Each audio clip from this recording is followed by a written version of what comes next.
حضرت سیدنا عمر رضی اللہ تعالی عنہ جلیل القدر ہستی ہیں جنہیں حضور علیہ السلام نے اللہ سے مانگ کے لیا۔ سارے صحابی رسول کریم صلی اللہ علیہ وآلہ وسلم کے مرید ہیں، لیکن جناب عمر میرے حضور کی مراد ہیں۔ 39 لوگ جب اسلام لا چکے، 39ویں شخص حضرت امیر حمزہ رضی اللہ تعالی عنہ تھے، اور ان کا ایمان لانا مسلمانوں کے لیے بہت بڑی ڈھارس اور بہت بڑے حوصلے کا سبب و ذریعہ بنا۔ تو میرے حضور نے ہاتھ اٹھا لیے، کہا اے اللہ، ایک شیر دیا ہے امیر حمزہ، ایک شیر اور عطا کر دے، اب تیری مرضی، عمر بن خطاب دے دے یا عمر بن حشام دے دے۔ حضور دعائیں مانگ رہے اور یہ ہاتھ میں تلوار لیے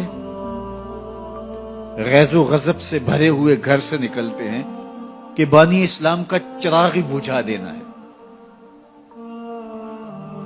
راستے میں ایک صاحب ملے اور کہا کہ عمر، تیور کوئی اچھے نہیں لگتے، خیر تو ہے، کدھر جا رہے ہو؟ کہا چراغ اسلام بجھانے جا رہا ہوں، یہ روز کا مسئلہ ختم ہونے لگا ہے میرے ہاتھوں۔ مسکرا کے بولے گھر کی خبر تو لو۔ کہا میرے گھر کو کیا ہوا؟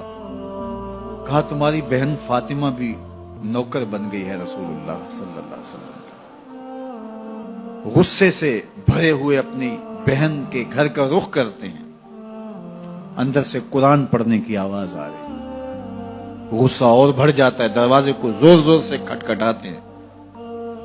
اہل خانہ سمجھ گئے ماجرا کیا ہے، گرجدار آواز ہے جناب عمر کی، دروازہ کھولو۔ جلدی سے معلم کو چھپا دیا اور بہن آگے بڑھ کے دروازہ کھولا۔ کہا تم سابی ہو گئے ہو، دین چھوڑ دیا تم نے، بتوں کی وفا ترک کر دی اور بے تحاشا مارنا شروع کیا۔ بہن کا سر پھٹ جاتا ہے، خون بہنے لگتا ہے اور یہ مارتے چلے جاتے ہیں۔ فاطمہ بنت خطاب بولی عمر تم خطاب کے بیٹے ہو، سنو میں بھی خطاب کی بیٹی ہوں، جو ظلم جو جبر کرنا ہے کرو، میں محمد عربی کا دامن نہیں چھوڑوں گی۔ سوچنے پہ مجبور ہو جاتے ہیں وہ کون سی طاقت ہے جس نے بجلیاں بھر دی اس کے اندر۔ کہا جو تم پڑھ رہے تھے مجھے بھی سنا سکتے ہو؟ کہا تمہیں غسل کرنا ہوگا۔ عمر اپنے بدن کو دھو رہے ہیں، میرا رب دل دھو رہا ہے۔ اتنے میں معلم بھی قرآن لے کر آ جاتے ہیں اور قرآن کی تلاوت ہونے لگتی ہے۔ طٰہٰ ما انزلنا علیک القرآن لتشقیٰ، 14ویں رات کے محبوب چاند، ہم نے قرآن اس لیے نازل تو نہیں کیا تھا کہ تم مشقت میں پڑ جاؤ۔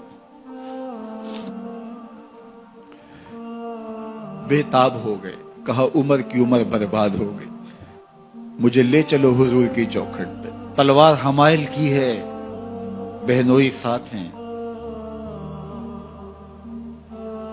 اور حضور کی بارگاہ میں حاضر ہو رہے ہیں۔ دروازے کے سوراخوں سے دیکھا تو صحابہ تشویش کا اظہار کرنے لگے کہ عمر آ رہا ہے، تلوار حمائل کی ہے، ارادے اچھے نہیں لگتے۔ جناب امیر حمزہ نے کہا دروازہ کھول دو، اچھی نیت سے آیا تو استقبال کریں گے، نیت اچھی نہیں ہے تو اس کی تلوار سے اس کی گردن کاٹ دیں گے۔ حضور کے سامنے جا کے بیٹھ گئے، گلے میں کپڑا ڈالا تھا، حضور نے پکڑ کے کہا عمر ابھی وقت نہیں آیا کہ تم اسلام لے آؤ؟ یہی وقت تھا عمر کے اسلام لانے کا۔ لبوں پہ کلمہ جاری ہو گیا، اللہ اکبر کی صدا اس زور سے گونجی کہ مکے کی گلیاں گونجنے لگی۔ اسلام لانے کے بعد حضور سے پوچھتے ہیں حضور کیا ہم حق پر نہیں ہیں؟ فرمایا ہم حق پر ہیں۔ اللہ کا دین سچا نہیں ہے؟ کہا اللہ کا دین سچا ہے۔ آپ اللہ کے سچے نبی نہیں ہیں؟ فرمایا میں اللہ کا سچا نبی ہوں۔ تو کہا پھر ہم چھپ کے عبادت کیوں کریں؟ اب مسلمانوں کی 2 صفیں بنتی ہیں، ایک صف کی قیادت امیر حمزہ کرتے ہیں، دوسری صف کے آگے آگے عمر بن خطاب چلتے ہیں اور حضور درمیان میں ہیں، اور یہ ملکوتی قافلہ صحن حرم میں آ کے اعلانیہ عبادت کرتا ہے۔ حضرت عبداللہ ابن مسعود رضی اللہ تعالیٰ عنہ فرماتے ہیں عمر کا اسلام لانا اسلام کے لیے عزت کا سبب بنا، اسلام کے وقار کی علامت بن گیا۔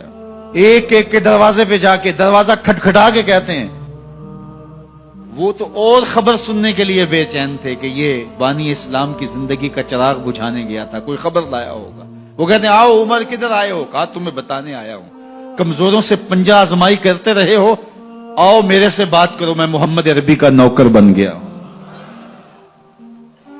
اللہ اکبر۔ میرے حضور نے فرمایا جب اچھے لوگوں کا ذکر کرو تو میرے عمر کا ذکر بھی کیا کرو۔ میرے عمر کی زبان پر حق بولتا ہے، سچ بولتا ہے۔ ان الشیطان یفر من ظل عمر، عمر کے سائے کو دیکھ کے شیطان بھاگتا ہے۔ اللہ اکبر۔ اسلام لائے تو زندگی کی ایک ایک سانس اسلام کے لیے وقف کر دی، حضور کا پہرا دیا، حضور کی ناموس کا پہرا دیا، حضور کی شریعت کا پہرا دیا۔ اسلامی فتوحات پھیلی تو پھیلتی ہی چلی گئیں، کبھی مصر فتح ہو رہا ہے، کبھی ایران فتح ہو رہا ہے، آرمینیا تک مسلمانوں کی افواج پہنچتی ہیں۔ 22 لاکھ مربع میل پر حضرت عمر رضی اللہ تعالیٰ عنہ کی سلطنت پھیل جاتی ہے۔ عدل و انصاف کا دورہ ہوتا ہے۔ زمانے نے دیکھا کہ غیر مسلم بھی عدالت میں کھڑا ہے تو اسے خوف نہیں ہوتا تھا کہ میرے سے ناانصافی ہوگی، اس لیے کہ حکومت عمر کی چل رہی ہے۔ وہ بھی مطمئن ہوتا تھا کہ میرے ساتھ انصاف ہوگا۔